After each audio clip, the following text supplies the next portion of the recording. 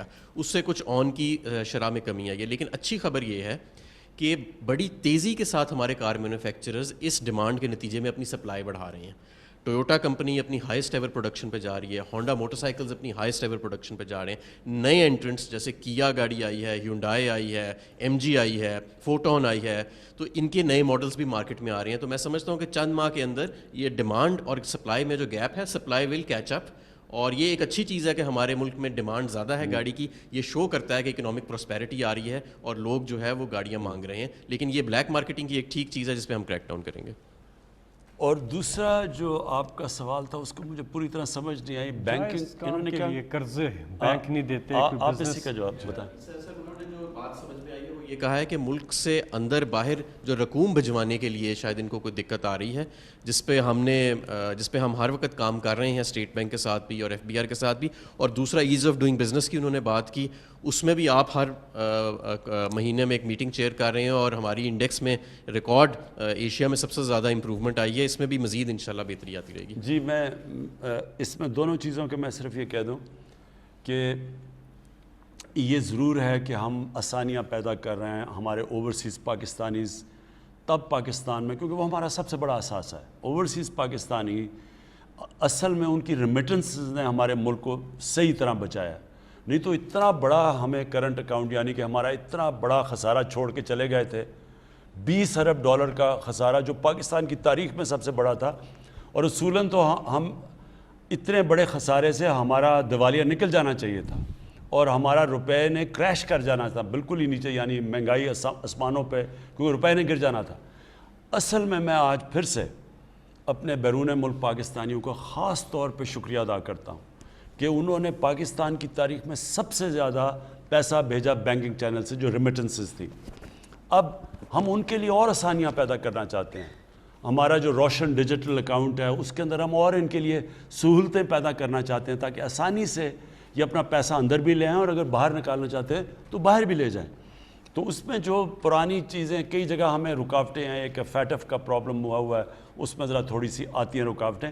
لیکن میں آپ کو یہ اشور کرتا ہوں کہ ہمارا پاکستان کے انٹرسٹ میں ہے کہ اوورسیز پاکستانی اس کے لیے آسانی پیدا کریں تاکہ وہ اپنا کوئی بھی پاکستان میں پیسہ بینکنگ کے تھرو لا سکیں. ان کے ایک کوشچن کا وزیر اعظم صاحب ایک پارٹ تھا کہ جو بینک سے قرضہ لیتے ہیں یا پیسے باہر بھیجتے ہیں تو لیگل مینز سے بھیجنے والوں کے لیے بڑی رکاوٹیں ہیں، جبکہ انلیگل مینز سے بھیجنے کے لیے آسانیاں ہیں کہ کوئی ناجائز طریقے سے بھیجتا ہے، بینکنگ چینل سے نہیں بھیجتا. وہ کہہ رہے ہیں یہ رکاوٹیں جو ہیں اسٹیٹ بینک کو چاہیے کہ وہ دور کریں. میں اس کا یہی میں آپ کو کہہ رہا تھا، ہماری کوشش تو یہی ہے. لیکن میں حماد کو کہوں گا ذرا اس کو جواب دیں. اس میں سر کیونکہ کچھ FATF کے کمپلائنس کے ایشوز تھے جو کبھی کبھی ایز آف ڈوئنگ بزنس یعنی کاروبار میں آسانی کے ساتھ کلیش کر جاتے ہیں. لیکن بہرحال وہ بھی ہماری ذمہ داری ہے اور ہم نے FATF کی کمپلائنس کو فی الحال جو تھی وہ کچھ ترجیح دی تھی. But at the same time State Bank of Pakistan جو ہے وہ نئی اسکیمز لا رہا ہے جہاں پہ پیسے کا اندر آنا اور جانا ڈیجیٹل مینز کے ذریعے جو ہے وہ آسان ہوئے گا. پہلے بھی کافی آسان ہوا ہے. ہماری ریمیٹنسز 23 ارب ہم جب آئے تھے $21 ارب تھیں، اب $29 ارب کے قریب ہم نے کلوز کیا ہے. تو کچھ آسانی آئی ہے اور کچھ ہم کریک ڈاؤن انلیگل کے اوپر بھی ہم نے بڑا میسو اسکیل پہ شروع کیا ہوا ہے. جی اگلے کالر ہمارے ساتھ. السلام علیکم. جی جی وعلیکم السلام. جی کون صاحب کہاں سے بات کر رہے ہیں؟ جی کیا سوال ہے آپ کا وزیر اعظم صاحب سے؟ میں ڈائریکٹ خان صاحب سے بات کروں گا. السلام علیکم خان صاحب. جی وعلیکم السلام. سر میرا نام ولایت خان ہے، میں پاکستان سوسائٹی ڈنمارک کی طرف سے فون کر رہا ہوں. سر ہمارے کچھ مسائل ہیں، مثلا PIA آتی تھی